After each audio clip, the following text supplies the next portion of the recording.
Welcome to Adventist News and Views, your video source for the latest information and insights shaping the Adventist conversation, brought to you by Spectrum. Here are the highlights of this week. Can the Adventist Church find true unity after St. Louis? Charles Scriven says there's hope if we're willing to talk and truly listen. 9 more women step into top leadership roles at the GC, reshaping how the church leads in mission, health, and education. Faith meets climate action. See how AdventHealth is going solar, growing hospital gardens, and aiming for net zero by 2050. We remember Norman Wendth, a beloved educator who championed Adventist higher learning and inspired generations of students. And Ronald Osborn returns to the Asheville Forum to talk about his new book on Adventism's prophetic voice and its growing pains. Plus, Spectrum Journal Spotlight and our video of the week features 98-year-old maestro Herbert Blomstedt in a CBS interview as he is still conducting symphonies worldwide. We begin with Hope After St. Louis. Really? Charles Scriven reflects on the 62nd General Conference session of the Seventh-day Adventist Church, noting a freshness marked by greater openness to dialogue and a willingness to live with disagreement. While new GC President Ayrton Kohler emphasized unity in mission, Scriven highlights deeper challenges, trust deficits, rigid traditions, and lingering tensions over theology, science, and church identity. He argues that genuine unity requires gracious, patient conversation that avoids shaming or rushing others into change. Scriven points to shared foundations, Christ at the center, the Sabbath as a gift, and the hope of ultimate redemption as common ground for a diverse global community. Drawing on conductor Herbert Blomstedt's wish to be remembered as modest, truthful, and genuine, Scriven suggests that such humility and authenticity are essential for Adventists to remain a vibrant, reforming movement beyond St. Louis. Next, The Most Powerful Women of the GC, Part 2, by Sarai Bateas, highlights 9 more women appointed to key leadership roles at the church's General Conference following the 2025 session, bringing the total to 17 women in top positions.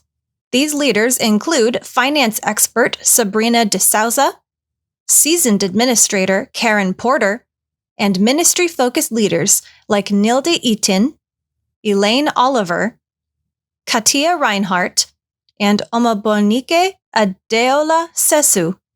Also featured are education leader Anaris Korayanavia and ministerial associate Aurora Cannells and Crystal Ward, both bringing unique backgrounds in ministry, administration, and corporate leadership. Together, they reflect growing female influence in shaping the Adventist Church's mission, education, health, and family initiatives worldwide. Body, Mind, and Solar. Natalie Bruzon reports on how AdventHealth is merging faith, health, and environmental care to combat climate change and improve community well-being. Guided by its mission of extending the healing ministry of Christ, the health system's Vision 2023 plan includes bold goals like cutting emissions, transitioning to renewable energy, and promoting sustainable food systems. Key projects include a major solar installation at its Florida headquarters, partnerships with community solar farms, and local initiatives like hydroponic farms and hospital gardens that boost nutrition and reduce food insecurity. Linking environmental health to human health, AdventHealth sees creation care as part of whole-person care. With sustainability councils, community partnerships, and a goal of net zero emissions by 2050, it models how faith-based organizations can lead in climate action while serving people more holistically. Norman Wendth, former president of Atlantic Union College and a distinguished advocate for Adventist higher education, passed away on July 19 at age 78. A lifelong champion of the liberal arts, Wendth was the only Adventist professor to win the Zapara Award for Excellence in Teaching at 2 campuses, Pacific Union College and AUC. An AUC graduate, he later returned as its 27th president in 2007 during a critical period for the institution. Wendth's career spanned teaching and administrative roles at Loma Linda University, Pacific Union College, Nihon Saniku Gakuin in Japan, and Kettering College, where he also engaged in public service, including helping establish the Dayton Literary Peace Prize. Known for his belief in education as both tradition and transformation, he emphasized inspiring students through personal connections and critical thinking. Wendth is survived by his wife of 56 years, Winona Winkler Wendth, and their 2 daughters. The Asheville Adventist Forum has rescheduled its upcoming meeting with Ronald Osborn to Saturday, July 26 at 4:00 p.m. ET to accommodate a scheduling conflict.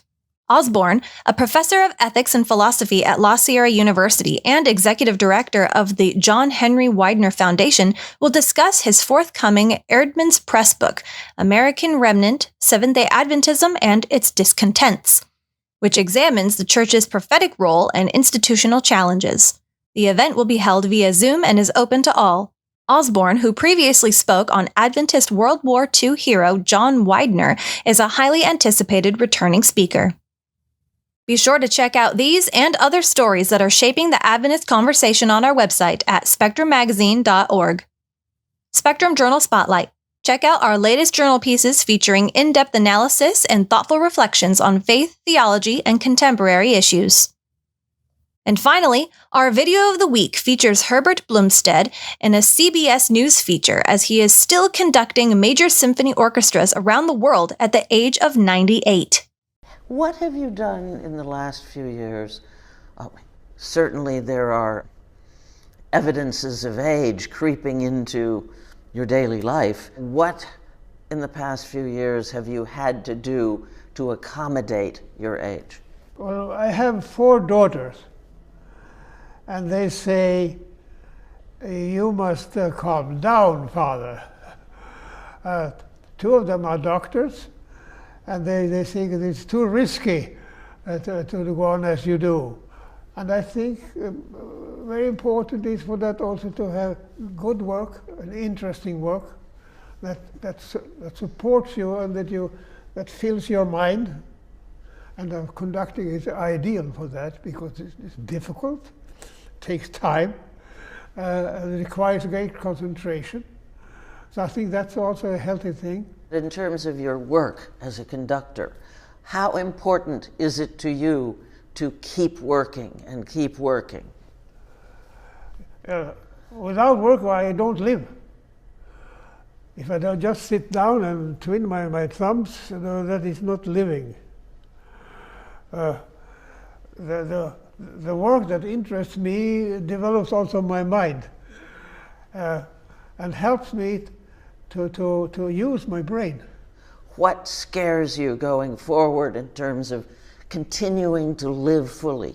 But what I'm afraid of is inactivity, because that is the same as deterioration. Then you shrimp.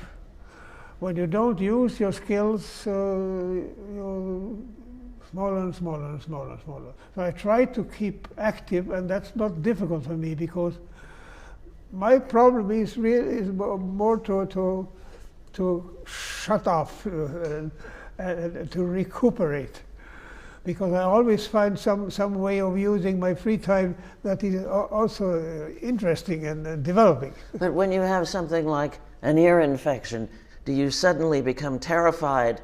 What if this is it? What if I can't conduct anymore?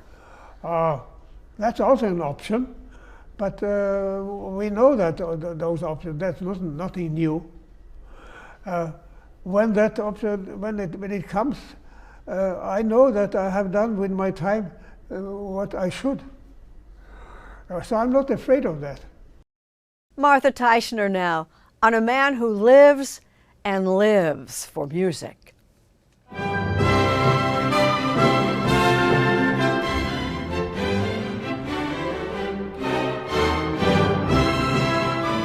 Brahms, the First Symphony, performed by the Boston Symphony Orchestra, conducted by Herbert Blomstedt, still conducting major orchestras around the world at the age of 98.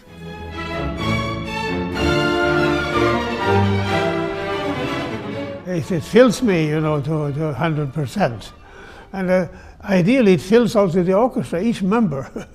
And when I feel that they are with me and I am with them, it's a fantastic unifying force. Watch at the end. This is much more than the usual conductor's acknowledgement of the orchestra. The bond is personal. We make music together. Every bar, every note is shared by us, and it's a very, very intense communication. It's like intense sex. Intense sex? Extremely tight relation. Many conductors believe that the conductor is an autocrat. You talk about a give and take as opposed to, I'm the boss. Yeah. No, I hate that. I hate that. He never stops studying scores, even if he's known them by heart for decades. He conducts using only his hands, not a baton. When the hands go up like this and wait, nobody can play until we go down. Of course, it's the same with the stick, but the stick is much more neutral, much more material. This is more spiritual. Spirituality matters to Herbert Blomstedt. He is a lifelong Seventh-day Adventist, the son of an Adventist pastor. To this day, he refuses to rehearse on the Sabbath, but decided early in his career he would perform, taking the advice of a colleague. He said, but if you do make music to the glory of God, would you not do it also on Sabbath? And I thought he was right. Born in Massachusetts, Blomstedt was 2 when his family moved back home to Sweden. They were all musicians. Herbert, a violinist, fell in love with conducting during his conservatory days in Stockholm, but he spent a year studying in the United States, including with the late Leonard Bernstein. Their conducting styles couldn't have been more different.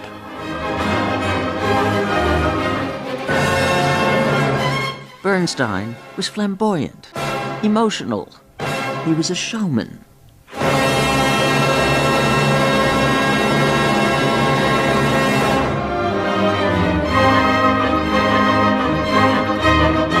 Blomstedt is understated. He manages big sounds with the smallest of gestures, which has served him well as he's aged through his 7-decade career. Midway through it, his 10 years as music director of the San Francisco Symphony. Herbert Blomstedt is a man who seems to have cheated time. Now he's helped to the podium, where he sits rather than stands. Good morning. He tends to conduct only the music he loves best and wears a hearing aid, but otherwise resists compromises. I'm not tired, because every time I stand in front of the orchestra, it's like a flame starts to sparkle again. The moment I hear the sound of the orchestra, it transforms me. There have been health scares, falls in 2022 and 23, predictions that his career was over, but he's always bounced back. Then, in February, he developed infections in both ears. Because my hearing problem since a couple of days. I have problems in hearing the flute in the beginning. On the day before we interviewed him at Carnegie Hall in New York City, Blomstedt had to cancel his scheduled concerts with the New York Philharmonic because he couldn't hear. We had to amplify my questions. That must be very upsetting for you. Yeah, but it's temporary. And so it proved to be. On April 3rd, there he was, back at the podium in Leipzig, Germany. Herbert Blomstedt has bookings past his 100th birthday. He considers it his obligation to continue until he can't. Every day is a gift. I cannot take for granted that I live tomorrow. Man has duties. Duties? I have duties. I don't have any rights, but I have gifts that I have to live up to. What would you like your legacy to be as a conductor and as a human being? Modest, but truthful and genuine.